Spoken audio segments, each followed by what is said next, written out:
Hello, welcome to Revenant Reads. I'm Brin, and this is a very quick book trek video for Book Trek 2023.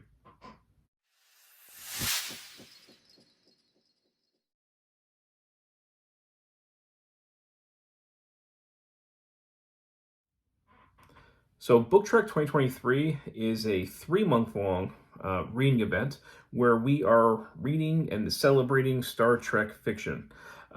This is the third year in a row that we have had Book Trek, and each year has been a little bit different. This year is the Summer of Trek, and basically between the months of June, July, and August, all we're doing is reading Trek. You can, if you read one book, you participated. You could read all 3 months if you want. Doesn't really matter. Now, I'm late beginning getting my start to Book Trek going. I'm the creator of the event, but I have some great co-hosts, a great bridge crew along with me, and Steve Donahue is one of them. And even though sometimes he does go on like 11-minute long rants because somebody asks him if he's read something, his videos are still worth checking out despite those sorts of things. For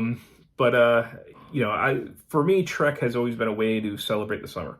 I'm a teacher, and Star Trek fiction is my version of like a lazy beach read. So once school is out, I start picking up Star Trek books. Now, this is one that I hadn't intended to start off with, but I got it in the mail just about a week or so ago. So one of my co-hosts is Brandy over at the Book Eclectic, and I guess that she had acquired this book not realizing it was a graphic novel. And she apparently hates graphic novels, but she knows that I like them. So she was kind enough just to send it along my way. And I figured I'll start off my Book Trek summer with this. So this is written by David Brin, Star Trek Next Generation Forgiveness, with artwork by Scott Hampton. And this is like painted artwork,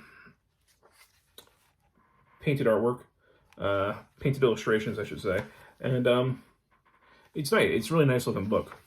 I like the premise of this. So we have the Enterprise. This is the Enterprise E. So this is during the movie era of TNG. And this was published in 2001, I believe, originally.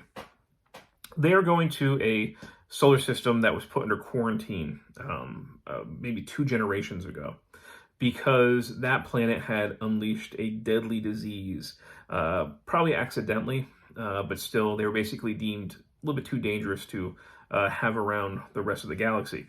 So the Federation put a bunch of quarantine buoys, basically mines, around their solar system.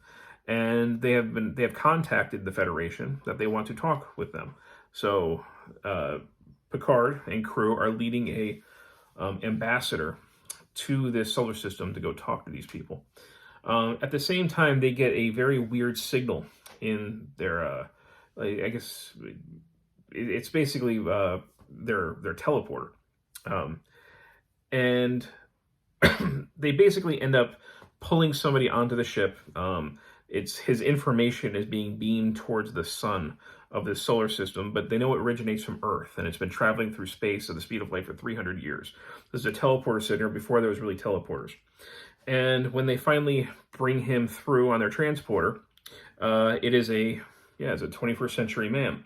And he ends up being basically the person who invented teleportation. And we also see back in his day how he got into this situation. And that's one of the more interesting aspects of the book, I think, is we basically see in the mid-21st century teleportation becoming a real thing. And there is a kind of ethical / religious objection to it. The fact that you're taking people apart and putting them back together again. And there's this belief among at least a vocal religious group that you are basically destroying the soul. So the people who would rematerialize would be soulless, because how can the soul also be transmitted? And that is a really cool idea. That's a really cool premise. So he is a victim, this guy, of basically sabotage and being attacked. And that's how he kind of ends up putting his material out into the universe. They also, he has some like memory loss, and he can't quite figure out what's going on. So Dr. Crusher comes up with a way for his memories to be played inside the holodeck so they can watch it play out. And that stuff is also pretty interesting. And I was loving this really up till the ending. It's just the ending ends up being hastily brought to a close and also kind of unsatisfying. That whole thing about the soul being destroyed in a transporter, it's such a cool idea. Cool maybe dilemma for some people who would believe in a soul. But the solution, I guess you can come up with, the way that they resolve it in this is like a single line, and it's very unsatisfying, unfortunately. I wish they had done more with that debate, but they don't. They just kind of put a little cap on it and then push it aside. So overall, I would recommend, if people like this sort of thing, like graphic novels about Star Trek, it's definitely worth checking out. I think they could have stuck the landing a little bit more, but some really intriguing ideas and some good writing throughout. So that's it. Just a very quick book trek video today. I have today also started my next book trek read, and that's the Vulcan Academy Murders, which I'm liking quite a bit so far. So I'll probably have a review for that maybe next week when I get time to film again. So once again, that is David Brin's Star Trek Next Generation Forgiveness. If you read it, love to hear your thoughts. As always, thank you, BookTube.